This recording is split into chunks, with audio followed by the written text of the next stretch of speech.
বিনয় এবং বিনম্রতার বৈশিষ্ট্য হবে।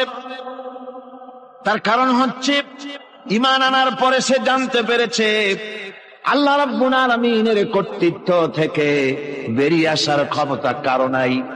অহংকার করে যাব কোথায়, আস্ফালন করে যাব কোথায়? আল্লাহর রাজত্বের বাইরে, আল্লাহর ক্ষমতার বাইরে যাওয়ার ক্ষমতা তো কারোই নাই। সুতরাং অহংকার তার মধ্যে জায়গা পাবে না। আল্লাহ পাক দুনিয়ার সমস্ত মানুষের জিনকে পরিষ্কার করে বলেছেন, ইয়া মাশারাল জিন্নি ওয়াল ইনস ইন ইসতাতাতুম আন তানফুযু মিন আকতারিস সামাওয়াতি ওয়াল আরদ فانفذوا لا تنفذون إلا بسلطان। হে পৃথিবীর মানুষেরা আর জেনেরা, যদি সম্ভব হয় আমার আকাশের নিচের থেকে জমিনের উপর থেকে বেরিয়ে যা, লা তানফুযু, বেরিয়ে যেতে পারবে না। আমি আকাশ এবং জমিন থেকে যদি সম্ভব করতে পারো বেরিয়ে যা। আর যদি কোনো আকাশ থাকে তার নিচে যা, আর যদি কোনো জমিন থাকে তার উপরে যাও। এমন দেশ যদি পাও যেখানে আমার আলো ছাড়া কোনো আলো আছে, আমার বাতাস ছাড়া কোনো বাতাস আছে, আমার চাঁদ সূর্য ছাড়া কোনো চাঁদ সূর্য আছে, যাও সেখানে। আল্লাহ রাব্বুল আলামিন বলেন নাই এরকম যাওয়ার কোনো উপায় নাই। আমি আল্লাহ রাব্বুল আলামিন আকাশ আর জমিন দিয়ে প্যাকেট করে রেখেছি, আটকায় রেখেছি। আমার রাজত্ব থেকে, আমার ক্ষমতা থেকে, আমার কর্তৃত্ব থেকে বেরিয়ে যাওয়ার ক্ষমতা কোনো মানুষের নাই, কোনো জেনের নাই, কোনো প্রাণীর নাই। সুবহানাল্লাহ। মানুষ হচ্ছে অহংকার কিসের হবে? তোমরা হচ্ছ ফকির। আল্লাহ পাক বলছেন ওয়াল্লাহুল গনিয়্যু ওয়া আনতুমুল ফুকারা। আল্লাহ হচ্ছেন গনি। আল্লাহ কি? গনি, বেনিয়াস, বেপরোয়া। ফাআলুল লিমা ইউরিদ, যা খুশি তাই করে, কারো মুখাপেক্ষী চিনি না। কোরআনে কারীমে রব্বুল আলামিন বলেছেন, নবী আপনি আমার ব্যাপারে, আমার গুণাবলীর ব্যাপারে বলুন। আল্লাহ পাক এক এবং একক, তিনি নিরঙ্কুশ, তিনি বেনিয়াস, তিনি কারো মুখাপেক্ষী নন, তিনি কাউকে জন্ম দেন নাই, তাকেও কেউ জন্ম দেয়নি। আকাশ এবং জমিনে আল্লাহর সমকক্ষ কেউ নাই। তোমরা হচ্ছ ফকির আর আমি আল্লাহ হচ্ছি বেনিয়াস। লিল্লাহি মা ফিস সামাওয়াতি ওয়া মা ফিল আরদ, আকাশে যা আছে জমিনে যা আছে সব আল্লাহ, সব কার? আল্লাহ পাকের। সুতরাং কিসের অহংকার, কিসের মাতবাড়ি? মানুষ পেছনের কথা ভুলে যায়, মোটেই চিন্তা করে না। একটু আগে যারা ক্ষমতায় ছিল আজকে তারা ক্ষমতা হারা, আজকে যারা ক্ষমতায় এলো তারা আবার ক্ষমতা মস্তদে বসে দুনিয়ার সব বিপদ আপদ ভুলে যায়। কি করে আরো বেশি লুটপাট করা যায়, আরো বেশি মানুষকে শোষণ করা যায়, মানুষ এই চিন্তাই করে। অহংকারে, ক্ষমতার দর্পে ফেটে পড়ে, চিন্তা করে না পেছনের কথা। আল্লাহ রাব্বুল আলামিন বলেন, যারা নাকি মুমিন বান্দাদের বিনয় এবং বিনম্রতা তাদের মধ্যে সৃষ্টি হয়ে যাবে, তার কারণ হলো আল্লাহ পাক বলেছেন, ওয়ালা তামশি ফিল আরদি মারহান ইন্নাকা লান তাখরিকাল আরদা ওয়া লান তাবলুগাল জিবালা তুলা। ওয়ালা তামশি ফিল আরদি মারহান, আমার জমিনের উপরে অহংকার করে পা ফেলো না। তুমি কি পারবে অহংকার করে আমার জমিনটাকে বাটাই দিতে? কি বলেন, পারা যাবে? অহংকার করে জমিনের উপরে লাথি মারেন জোরে, জমিন ফাটবে? ফাটবে না, আপনার পা ছিঁড়ে যাবে। আপনি কি পারবেন অহংকার করে পাহাড়ের উচ্চতা লাফ দিয়ে ছাড়াই যেতে পারবেন? তাও পারবেন। সুতরাং আল্লাহ পাকের উপরে ঈমান আনলে পরে তাদের মাথা এভাবে নত হয়ে যায়, অহংকার তাদের মধ্যে জায়গা পায় না। অহংকার কিসের? কিসের অহংকার তোমার? মানুষ তার জন্মের কথা, কোরআনে কারীম বলে মানুষ কি তার জন্মের কথা স্মরণ করে না? তোমার তো এমন অবস্থা ছিল, দুনিয়ায় উল্লেখযোগ্য বিষয়বস্তু হিসাবে তুমি পরিগণিত ছিলে না। তুমি হচ্ছ তোমার জন্মের উৎস কথা হচ্ছে এক ফোঁটা নাপাক পানি, এমন নাপাক পানি যা শরীর থেকে নির্গত হলে পরে গোসল করা ওয়াজিব হয়ে যায়, এমন এক ফোঁটা নাপাক পানি যার জন্মের উৎস, তার আবার অহংকার কিসের? পৃথিবীতে অহংকার যারাই করলো আল্লাহ পাক তাদেরকে ভালো করে দেখায় দিলেন। নমরুদকে দেখায়ছেন, ফেরাউনকে দেখায়ছেন, যুগের ছোট ছোট নমরুদ ফেরাউন যেখানে যেখানে খুঁজে খুঁজে ফেরাউন হয়েছে আল্লাহ সকলকেই দেখিয়ে দিয়েছেন, দেন নাই? দেখিয়ে দিয়েছেন। সুতরাং মাথা নিচু করে চলতে হবে, বিদ্যার বড়াই করা চলবে না। কত লেখাপড়া করেছো তুমি? এমএ পাস করেছো, তাতে কি হয়েছে? সবে মাত্র বর্ণবোধ পড়েছো, জ্ঞানের রাজ্যে পা ঢুকিয়েছো, এখনো কিছু শেখনি। টাইটেল পাস করেছো, তো কি হয়েছে? কদ্দুর শিখেছো? নিউটনের মতো মানুষ মৃত্যুর সময় বললেন, জ্ঞান সমুদ্রের বেলাভূমিতে দাঁড়িয়ে সামান্য বালু কণা নিয়ে নাড়াচাড়া করলাম, অথই সমুদ্রের কিছুই দেখতে পারলাম না। শেখ সাদি রহমতুল্লাহ আলাইহি ইন্তেকালের সময় বলেছেন, মালুম শোধ কি হিচ মালুম না শোধ, সারা জীবন সাধনা করে বুঝিলাম ইহা যে কিছুই বুঝিলাম না। এগুলি হচ্ছে জ্ঞানীদের কথা। আর কোন রকম ইউনিভার্সিটির বারান্দা দিয়ে 3-4 দিন হাঁটছে, কয় যে সব বুঝি। কি বুঝছো? কয় দেয়ার ইজ নো গড, স্রষ্টা বলতে কেউ নেই। পাগল কি আর গাছে ধরে মিয়া? সুতরাং বিদ্যার বড়াই চলবে না, স্বাস্থ্যের বড়াই চলবে না, অর্থের বড়াই চলবে না। অর্থের বড়াই করবে, কত অর্থ তোমার হয়েছে? আল্লাহ যদি ইচ্ছে করেন ব্রেনের মধ্যে, মগজের মধ্যে এমন টিউমার করে দিবেন, মগজের মধ্যে এমন ক্যান্সার করে দেবেন, হার্টের ভিতরে এমন ক্যান্সার লাগায় দিবেন, 14 গোষ্ঠী বিক্রি করলে ঔষধের পয়সা হবে না। পারবে কিনা আল্লাহ কন? জোরে বলবেন পারবেন কিনা? এমন বহুত অসুখ আছে ডাক্তাররা বোঝেই না ঔষধ দেবে কি। হযরত ইউনূস আলাইহিস সালাম মাছে তারে গিলে ফেলে দিল, হতাশায় তিনি হার্ট ফেল করেন নাই। মাছের পেটের মধ্যে যদি কেউ চলে যায়, বেরিয়ে যাওয়ার জন্য কোন ব্যাকডোর আছে নাকি কন? পালাবার কোন রাস্তা আছে? মাছের পেটের জানালা দরজা আছে কিছু? কিছুই নেই। তিনি হতাশ হলেন না, মাছের পেটের ভেতরে বসে হযরত ইউনূস আলাইহিস সালাম বুক ভরা আশা নিয়ে আল্লাহর দরবারে তিনি ঘোষণা করলেন, লা ইলাহা ইল্লা আনতা সুবহানাকা ইন্নী কুনতু মিনাজ জালিমিন। পড়েন না সবাই, লা ইলাহা ইল্লা আনতা সুবহানাকা ইন্নী কুনতু মিনাজ জালিমিন। হযরত ইউনূস আলাইহিস সালাম বললেন, আল্লাহ তুমি ছাড়া কোনো ইলাহ নাই, তোমার পবিত্রতা ঘোষণা করছি, আমি জালিমদের অন্তর্ভুক্ত হয়ে গেছি। তিনি যখন চিল্লাচ্ছিলেন, মাছির পেটের ভিতরে বসে যখন কাতরুক্তি করতেছিলেন, আল্লাহ বুঝি তখন শোনেন নাই সে কথা? কি বলেন? আল্লাহ বুঝি তখন তন্দ্রায় বা নিদ্রায় ছিলেন না? আল্লাহ পাক কি ঘুমান? তন্দ্রায় যান? লা তাখুযুহু সিনাতুন ওয়ালা নাওম।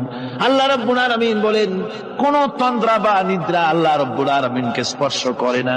হযরত ইউনূস আলাইহিস সালাম যখন মাছের পেটের ভিতরে বসে চিৎকার মারলেন, আল্লাহ পাক বলেন, ইউনূস রে, তোমার ওই ডাক কেউ শোনে নাই, দুনিয়ার কোন রাজা বাদশাহ শোনে নাই, দুনিয়ার কোন বন্ধু বান্ধব তোমার শোনে নাই, কিন্তু আমি তোমার আরশের মালিক, আমি রব্বুল আলামিন শুনেছি। শুধু শুনি নাই, সঙ্গে সঙ্গে জবাব দিয়ে দিয়েছি। ফাস্তাজাবনা লাহু ওয়া নাজ্জাইনাহু মিনাল গাম্মি। পড়েন, ফাস্তাজাবনা লাহু ওয়া নাজ্জাইনাহু মিনাল গাম্মি ওয়া কাযালিকা নুজিল মুমিনিন। আল্লাহ পাক বলেন, আমি জবাব দিলাম। মাছের পেটের ভিতরে বেদনা শুরু হয়ে গেল, মাছ আর তলদেশে শুয়ে থাকতে পারলো না, সাঁতরাতে পারলো না, মাছ ভেসে উঠল উপরে। পেটের যন্ত্রণায় মাছ কিনারায় চলে এসে বমি করে দিতে পারলে যেন বাঁচি, এই অবস্থা মাছের হলো। কিনারায় চলে এলো, বমি করে ইউনূস আলাইহিস সালামকে ফেলে দিল, মাছও বাঁচলো, ইউনূস আলাইহিস সালামও বাঁচলো। আল্লাহ রাব্বুল আলামিন বলেন, মুমিনেরা শোনো, শুধু ইউনূসকে নয়, ওয়া কাযালিকা নুজিল মুমিনিন, এইভাবে করে মুমিন বান্দারা যদি আমাকে ডাকে, আমার কাছে যদি হাত ফাইলায়, আমি আল্লাহ রব্বুল আলামিন মুমিনদের এভাবে বিপদ মুক্ত করে দেই। আল্লাহ পাক বিপদ মুক্ত করে দেন। ওয়া ইয়াত্তাকিল্লাহা ইয়াজআল লাহু মাখরাজা, আল্লাহকে যে ভয় করে আল্লাহ তার জন্য রাস্তা খুলে দেন। জোরে কোন সুবহানাল্লাহ। আল্লাহ পাক বলেন, বান্দা যখন আমাকে ডাকে, আমি বান্দার একদম নিকটে, তার ঘাড়ের চাইতেও নিকটে। ওয়া নাহানু আকরাবু ইলাইহি মিন হাবলিল ওয়ারিদ, আমি আমার বান্দার সারা যে রগের উপরে তার মাথা, এর থেকেও আমি আমার বান্দার বেশি নিকটে। সুবহানাল্লাহ পড়েন। আমি তোমার কাছে, আমার কাছে মাপ চাও, যত বড় গোনাহ হোক। ওয়াকালা রাব্বুকুম উদউনি আস্তাজিব লাকুম, তোমার প্রভু তোমাকে ডেকে বলেছে আমাকে ডাকো, আমি মাফ করে দেব। সুবহানাল্লাহ। কত বড় কথা, আমাকে ডাকো, নিরাশ হয়েও না, হতাশ হয়েও না। আল্লাহর গজব বেশি না রহমত বেশি? আল্লাহর রহমত বেশি। হাদিসে কুদসির ভিতরে এসেছে, আল্লাহ পাক বলেছেন, কোন বান্দা যদি আমার দিকে এক বিগত অগ্রসর হয়, আমার রহমত তার দিকে এক হাত এগিয়ে যায়। কোন বান্দা যদি আমার দিকে হেঁটে আসে, আমার রহমত তার দিকে দৌড়ে যায়। বান্দা যখন আল্লাহর দরবারে দুহাত উঁচু করে চোখের পানি ফেলে দেয়, মুসলিম শরীফের হাদিসের ভিতরে এসেছে, গভীর রাত্রে, রাতের তৃতীয় অংশে আল্লাহ রাব্বুল আলামিন প্রথম আকাশে আসেন আর ডেকে বলেন, পৃথিবীতে আছো নাকি কেউ গুনাহ করে জীবন বরবাদ করে দিয়েছো, আমার কাছে মাফ চাও। ঋণগ্রস্ত আছো, অসুস্থ আছো, অপমানিত আছো, কে আছো মাজলুম, আমাকে ডাকো, আমার কাছে বলো, আমি ডাকে সাড়া দেব, জীবনের আশা পূরণ করে দেব। ওই সময় যে সমস্ত লোকেরা কাঁদে তাহাজ্জুদের নামাজ পড়ে, আল্লাহ জিজ্ঞেস করেন ফেরেশতারা, অমুক অমুক দেশ অমুক অমুক বান্দারা কাঁদে কেন? ফেরেশতারা বলে, রব্বুল আলামিন তুমি তো ভালো করে জানো। আল্লাহ বলেন, জানি, তবুও তোমাদের মুখে শুনতে চাই। তারা বলে, রব্বুল আলামিন তোমার এই বান্দা গুনাহ করেছি, গুনার জন্য মাফ চায়, জাহান্নাম থেকে বাঁচতে চায়। আল্লাহ পাক বলেন, ফেরেশতারা আমার এই বান্দারা আমারে দেখেছে নাকি? বলে দেখে নাই। বলে আমার দোজখ দেখেছে নাকি? বলে না, তাও দেখে নাই। আমার বেহেশত দেখেছে নাকি? বলে না, তাও দেখে নাই। আল্লাহ পাক বলেন, ফেরেশতারা সাক্ষী থাকো, ওরা আমাকে দেখে নাই, আমার বেহেশত দোজখ কিছুই দেখে নাই, শুধুমাত্র আমার নবীর কথা, আমার কোরআনের কথা বিশ্বাস করে আরামের ঘুমকে হারাম করে যেভাবে তারা কাঁদতেছে, সাক্ষী থেকে যাও ফেরেশতারা, আবার রহমতের দরিয়ায় জোশ মেরেছে, আমার ওই ক্রন্দনরত বান্দাগুলিকে আমি আল্লাহ মাফ করে দিলাম। সুতরাং মুমিন বান্দা যারা, আল্লাহর মুমিন বান্দা যারা, এই ইমানের কোয়ালিটি, এটাও হতাশায় নিরাশায় ভেঙে পড়বে না। গুনাহ তো মানুষই করে, গুনাহ হয়ে গেছে, মাপ চাও। তোমার গুনাহ কদ্দুর? তোমার গুনাহ যদি হয় পাহাড় সমান, আল্লাহর রহমত আকাশ সমান। জাহান্নামের কঠিন শাস্তি থেকে বাঁচতে হলে আল্লাহর প্রতি ঈমান আনতে হবে। আর ঈমান আনলে যে কোয়ালিটি গুলি হওয়া উচিত, সেগুলি আমি আপনাদের সামনে আলোচনা করছি। এরপর আরেকটি কোয়ালিটি হবে মুমিনের, তা হলো কঠোর কঠিন বিপদে অবিচল থাকবে, বিপদে ভেঙে পড়বে না। বিপদ আপদ, শত্রুতা, ক্ষয় ক্ষতি যা কিছু হয় সবই আল্লাহর পক্ষ থেকে, এটা মেনে নিতে হবে এবং ধৈর্য ধারণ করতে হবে। বিপদ মুসিবত শুধু উম্মতের জন্য নয়, দুনিয়ার সমস্ত নবীদের বিপদ এসেছে, হয় নাই? নবীদের বিপদ আসে নাই? কোরআনে কারীম থেকে শুনুন, আল্লাহ রাব্বুল আলামিন বলেন, ওয়া কাযালিকা জাআলনা লিকুল্লি নাবিয়্যিন আদুওয়াম মিনাল মুজরিমিন। আল্লাহ পাক বলেন, এমনি করে আমি সকল নবীদের শত্রু বানিয়ে দিয়েছি, সব পাপিষ্ঠ আর অপরাধ প্রবণ লোকদেরকে। প্রত্যেক যুগে নবীদের শত্রু ছিল, প্রত্যেক যুগে নবীদের কি ছিল? শত্রু ছিল। সে শত্রু কারা ছিল? আল্লাহ পাক বলছেন, নবীদের শত্রু ছিল পাপিষ্ঠ আর অপরাধ প্রমাণ লোক এরাই ছিল নবীদের দুশমন। রাসূলগণের অবস্থা যদি এই হয়, তাহলে তার উম্মত, ওই দিনের ধারক বাহক যারা, তাদের বুঝি বিপদ আপদ হবে না নাকি? হবে কিনা? তো ইসলামের বিরোধিতা যারা করে, কোরআনের পরিভাষায় বলা হয়েছে ইসলামের দুশমন, নবীদের দুশমন। দুনিয়ার সব পাপিষ্ঠ আর অপরাধ প্রবণ লোকেরাই ইসলামের দুশমন হয়, নবীদের দুশমন হয়। আজও দেখেন, আজও তাকিয়ে দেখেন, ইসলামী আন্দোলনের বিরোধিতা যারা করে তারা পাপিষ্ঠ চরিত্রের কিনা তাকায় দেখেন, খুঁজে দেখেন সর্বত্র। খুঁজে দেখুন যারা ইসলামী আন্দোলনের বিরোধিতা করে, যারা ইসলামকে মিটিয়ে দেওয়ার চেষ্টা করতেছে, যারা ইসলামকে মৌলবাদ বলে, ইসলামকে সাম্প্রদায়িক বলে। কোরআনে কারীমের কথা কত স্পষ্ট যে নবীদের দুশমন হয়, ইসলামের দুশমন হয় মুজরিম লোকেরা, অপরাধ প্রবণ আর পাপিষ্ঠ লোকেরা। আজও আমরা দেখতে পাই এই শ্রেণীর লোকেরা পাপিষ্ঠ এবং সবচাইতে সমাজের নিকৃষ্ট ধরনের চরিত্রহীন লোক। নামাজ নাই। আপনি খুঁজে দেখেন ইসলামী আন্দোলনের বিরোধিতা যারা করছে, যারা নেতৃত্ব দিচ্ছে, নামাজ নাই, রোজা নাই, চরিত্র নাই, হজ নাই, যাকাত নাই, মদ, জুয়া, জেনা, ব্যভিচার ইত্যাদিতে লিপ্ত। চেহারা দেখলে ছেলেপেলেরা 2 গ্লাস পানি খায় ভস্ম যায়। কথা ঠিক কিনা কয়? এই হলো অবস্থা। মারে কেন? মুমিনদেরকে, পয়গম্বরদেরকে, সাহাবীদেরকে এবং ঈমানদারদেরকে মারে কেন? তার কারণ হচ্ছে আল্লাহ রাব্বুল আলামিন বলেছেন, ওয়া মা নাকামু মিনহুম ইল্লা আইয়ুমিনু বিল্লাহিল আজিজিল হামিদ। কাফিররা ঈমানদার লোকদেরকে অন্য কোন অপরাধী নির্যাতন চালায় না, নির্যাতন চালায় শুধু এই কারণে যেহেতু মুমিন লোকেরা পরাক্রমশালী, আল্লাহ রাব্বুল আলামিনের দ্বীনকে কায়েম করতে চায়, তার উপরে ঈমান এনেছে, এই কারণেই তারা মারে। ঠিক কিনা কর? যুগে যুগে নবীদের উপরে, সাহাবীদের উপরে যে অত্যাচার হয়েছে, সেই অত্যাচার এই কারণেই হয়েছে, অন্য কোনো কারণে নয়। এই কঠিন বিপদে অবিচলতা এবং ধৈর্যের দৃষ্টান্ত নবীগণ পেশ করেছেন পৃথিবীর বুকে। আমরা দেখেছি ইব্রাহিম আলাইহিস সালামকে আগুনে ফালানো হয়েছে, আছে না কোরআন শরীফে? আমি কিন্তু গল্প করতেছি না, সব কোরআনের কথা। কিসের কথা? ইব্রাহিম আলাইহিস সালামকে আগুনে ফালানো হচ্ছে। অপরাধ কি? অপরাধ হচ্ছে হযরত ইব্রাহিম আলাইহিস সালাম দাওয়াত দিয়েছেন, লা ইলাহা ইল্লাল্লাহ। জোরে পড়েন, লা ইলাহা ইল্লাল্লাহ, লা ইলাহা, লা ইলাহা ইল্লাল্লাহ মুহাম্মাদুর রাসূলুল্লাহ। হযরত ইব্রাহিম আলাইহিস সালাম দ্বীনের দাওয়াত দিয়েছেন, এক আল্লাহর দাওয়াত দিয়েছেন, ঈমানের দাওয়াত দিয়েছেন। আর কোন অপরাধ ছিল না। নমরুদ সহ্য করতে পারল না। কোরআনে কারীমের মধ্যে সব কথাগুলি আল্লাহ পাক এই জন্য বিধৃত করেছেন, এই জন্য কোরআনে কারীমের মধ্যে সব কথা উঠায় দিয়েছেন, যাতে করে মুমিনেরা বিপদ আসলে পরে যেন ঘাবড়ে না যায়। ইব্রাহিম আলাইহিস সালামকে আগুনে ফালানো হচ্ছে। ফেরেশতা বলছে, ইব্রাহিম তোমারে আগুনে ফালায় দেওয়া হতেছে, আমার কাছে সাহায্য চাও, আমার কাছে ক্ষমতা আছে, আগুনগুলো উঠায় নমরুদের বংশ জ্বালায় দেব। হযরত ইব্রাহিম ফেরেশতার কাছে সাহায্য চাইছিলেন নাকি? তিনি বললেন, ফেরেশতা তোমার কাছে সাহায্য কেন চাইব? আমি তো এমন কোন অন্ধ আল্লাহর ইবাদত করি না যেই অন্ধ স্রষ্টা তার গোলামের দুঃখ দুর্দশা না দেখেন।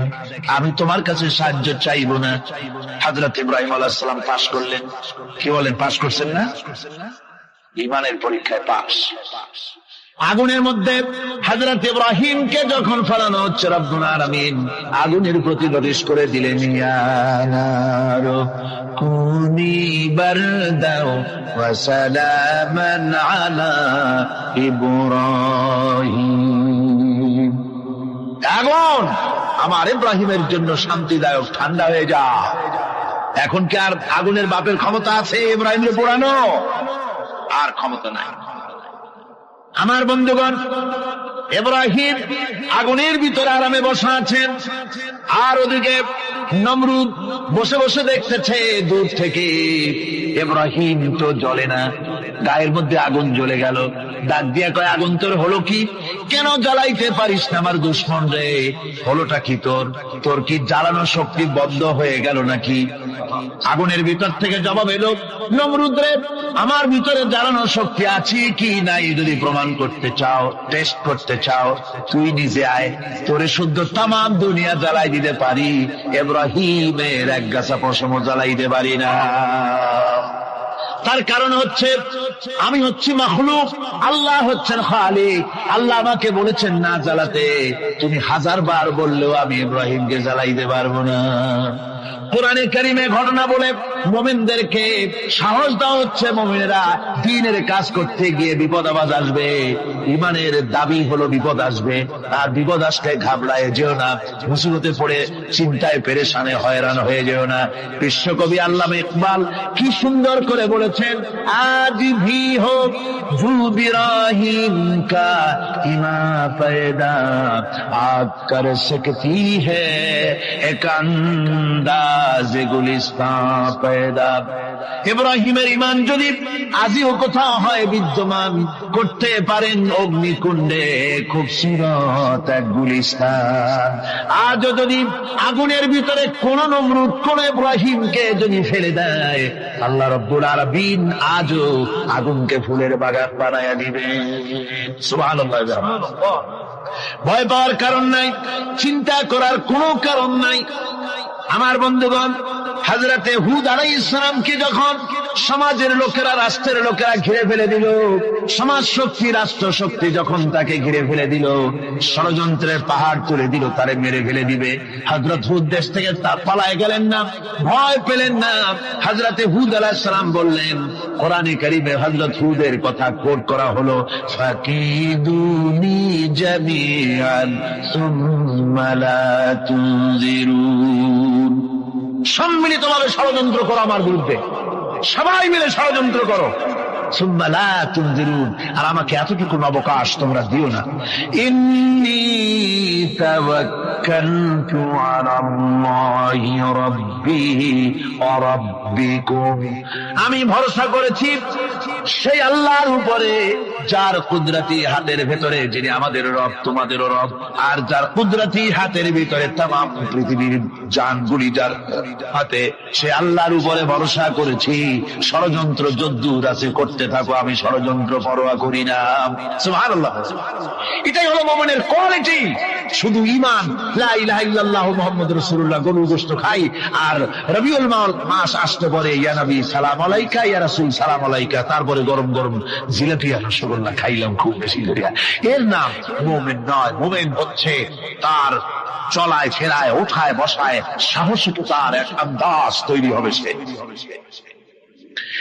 আমার ভাইয়েরা, বিপদে অবিচলতা আমাদেরকে পয়গম্বরেরা শিক্ষা দান করেছেন। আমরা দেখতে পেয়েছি বিশ্বনবী জনাবে মুহাম্মদুর রাসূলুল্লাহ সাল্লাল্লাহু আলাইহি ওয়াসাল্লাম হিজরতের রাত, কাফেরেরা চতুর্দিকে দাঁড়ানো, হযরত জিবরাইল এসে বলেন, ইয়া রাসূলুল্লাহ, হে কাফেরেরা চতুর্দিকে ঘিরে দাঁড়িয়েছে, গভীর রাত, এখন হাতে তাদের তরবারি, সকাল হলে পরেই তারা আপনাকে মেরে ফেলে দিবে, তাড়াতাড়ি উঠেন, মদিনার দিকে চলে যান। আল্লাহ নবী ঘুমের থেকে জেগে হযরত আলীকে ডেকে বলেন, আলী, আল্লাহ অর্ডার করেছেন আমি মদিনায় চললাম, আমার বিছানার পরে আমার চাদর গায়ে দিয়ে শুয়ে থাকো। হযরত আলী বলেন, আল্লাহর হাবিব, আপনার চাদর গায়ে দিয়ে ঘুমিয়ে থাকবো, সকালবেলায় কাফির বেঈমানেরা আপনার বিছানার পরে আপনার চাদর গায়ে দেওয়া অবস্থায় আমি আলীকে তারা মুহাম্মদ মনে করবে, আর আমি আলীকে নবী মনে করে তারা তাদের তরবারি দিয়া কেটে কেটে টুকরা টুকরা করে আমারে বিদায় করে দেবে দুনিয়া থেকে। এতটুকু পরোয়া করি না, বরং আমার দিলের মধ্যে এটাই তৃপ্তি থাকবে যে আমি আলীর জীবনের বিনিময় আল্লাহর হাবিব দুনিয়ায় বেঁচে আছে। যে ব্যক্তি বিদ্রোহ করেছে এবং দুনিয়ার জীবনকে অগ্রাধিকার দিয়েছে, তার জায়গা হচ্ছে জাহান্নাম। জোরে বলেন নাউজুবিল্লাহ। যে ব্যক্তি আল্লাহর সঙ্গে বিদ্রোহ করেছে আর পরকালের জন্য পাথর জোগাড় করে নাই, দুনিয়াকে অগ্রাধিকার দিল, পরকালকে ভুলে গেল, তার জায়গা হলো জাহান্নাম। وَأَمَّا مَنْ خَافَ مَقَامَ رَبِّهِ وَنَهَى النَّفْسَ عَنِ الْهَوَى فَإِنَّ الْجَنَّةَ هِيَ الْمَأْوَى। আর যে ব্যক্তি আপন প্রভুর সামনে উপস্থিত হকে ভয় করেছে এবং আপন প্রবৃত্তিকে লালসা মুক্ত করেছে, লালসার হাত থেকে রক্ষা করেছে, আল্লাহ রব্বুল আলামিন কিয়ামতের দিন তার জন্য রেখে দিয়েছেন জান্নাত। তার জন্য কোন জায়গা? জান্নাত। আমাদেরকে পরকাল ভিত্তিক জীবন যাপন যদি করি তাহলে কবরের জবাবগুলি খুব আসান হবে। আর যদি পরকাল ভিত্তিক জীবন যাপন না হয়, কবরটা মুসিবতের জন্য মুসিবত হয়ে যাবে। হযরত ওসমান রাদিয়াল্লাহু তাআলা আনহু কবরের কাছে গিয়ে খুব কাঁদতেন। সাহাবায়ে কেরাম প্রশ্ন করেছেন, হুজুর, রাসূল করিম সাল্লাল্লাহু আলাইহি ওয়াসাল্লাম যখন জান্নাত ও জাহান্নামের ওয়াজ করেন তখনও তো এত বেশি আপনি কাঁদেন না যত বেশি কাঁদেন কবরের কাছে এসে। কারণ হযরত ওসমান রাদিয়াল্লাহু তাআলা আনহু বলতেন, আমার সাথীরা, আমি আমার হাবিবের কাছে, আল্লাহ রাব্বুল আলামিনের রাসূলের কাছে আমি শুনেছি এই কবরটাই হলো প্রথম স্টেশন, এই কবরটাই হলো প্রথম ইমিগ্রেশন কাউন্টার। এই জায়গায় যদি কেউ ধরা পড়ে যায়, কারো যদি চার্জশিট হয়ে যায়, সব জায়গায় ধরা পড়ে যাবে। হাসরে মিজানে সিরাতে কোন জায়গায় নাজাত পাবে না। আর এই কবরটা যদি কেউ মুক্তি পেয়ে যায়, মিজান সিরাত হাসর সব জায়গা থেকে আল্লাহ তারে ভালোভাবে পার করে দিবেন। এটা হলো আসল জায়গা, মারাত্মক জায়গা, খুব মারাত্মক জায়গা। আমি এটাকে ইমিগ্রেশন কাউন্টার বলেছি আমার ভাষা। ইমিগ্রেশন কাউন্টার যারা বিদেশ ভ্রমণ করেছেন তারা জানেন। লন্ডন যাবেন, আমেরিকা যাবেন, সৌদি আরব যাবেন, যে কোনো বিদেশে যাবেন, গেলেই পাসপোর্ট তারা দেখবে। পাসপোর্টে আপনার ন্যাশনালিটি কোনটা সেটাই তারা জানতে চাইবে। আপনি কোন দল করেন এটা তারা জানতে চাইবে না। আপনি কোন ভাষায় কথা বলেন তাও তাদের জানার দরকার নেই। প্রথমেই তারা আপনার ন্যাশনালিটি দেখবে, আপনার আইডেন্টিটি কি তারা জানতে চাইবে। তারপরে যদি স্যাটিসফ্যাক্টরি হয় আপনাকে ভিসা দিয়ে ভেতরে ঢুকবার ব্যবস্থা করে দেবে। আর যদি তারা স্যাটিসফাইড না হয় তাহলে আপনাকে মেহমানখানায় ঢুকানো হবে, গ্রেফতার করবে। কবর হচ্ছে এ ধরনের একটি ইমিগ্রেশন কাউন্টার। কবরের ভিতরে মানুষ যখনই রাখা হবে সঙ্গে সঙ্গে দুজন ফেরেশতা আসবে। কবরের কাছে যারা এসেছিল দাফন হয়ে যাওয়ার পর এই লোকগুলি 40 কদম যেতে যতক্ষণ লাগে এর মধ্যেই দুজন ফেরেশতা এসে যাবে। এসে জিজ্ঞেস করবে, মান রব্বুকা, তুমি কোন দল করতে? ওটা তাদের জানার দরকার নেই। চাকরি কিসে করতেন ওটা জানার দরকার নেই। ব্যবসা করতেন না চাকরি করতেন প্রয়োজন নেই। প্রথমেই জিজ্ঞাসা করা হবে ন্যাশনালিটি, প্রথমেই জিজ্ঞাসা করা হবে তার ন্যাশনালিটি সম্পর্কে, তার আইডেন্টিটিটা কি, এবং সেটাকে সত্যায়িত করার জন্য, বোঝার জন্য 3টি প্রশ্ন। প্রথম প্রশ্ন, মান রব্বুকা ওয়া মা দীনুকা ওয়া মান নাবিয়্যুকা, তোমার রব কে, তোমার দ্বীন কি, তোমার নবী কে। যদি এই ব্যক্তি বেঈমান হয়, মুনাফিক হয়, সে বলবে হায় হাতা লা আদরি, হায় হাতা লা আদরি, জানি না আমার রবকে, আমি জানি না। তোমার দিন কি, দিন কারে কয় বুঝি না। এরপরে আল্লাহর নবী জনাবে মুহাম্মদ রাসূলুল্লাহ সাল্লাল্লাহু আলাইহি ওয়াসাল্লাম কে দেখানো হবে, বলা হবে মা কুনতা তাকুলু ফি হাদার রাজুল, এই ব্যক্তি সম্পর্কে তোমার ধারণা কি নিকে, বলবে আমি চিনি না। নাউযুবিল্লাহ। বাস, এরপরে তার যা হবার তাই শুরু হয়ে যাবে।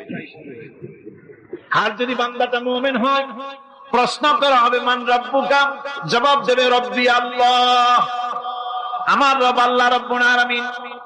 ওয়া মা দীনুকা, দীনুনা ইসলাম, আমার দিন হচ্ছে ইসলাম। এরপরে আল্লাহর নবীকে দেখানো হবে।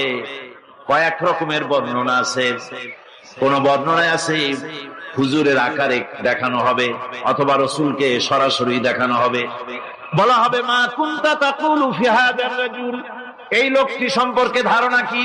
মোমেন ব্যক্তি বলবে হাযা নবিয়ুনা মুহাম্মাদুর রাসূলুল্লাহ সাল্লাল্লাহু আলাইহি ওয়াসাল্লাম, ইনি আমার তো সেই নবী মুহাম্মাদুর রাসূলুল্লাহ সাল্লাল্লাহু আলাইহি ওয়াসাল্লাম।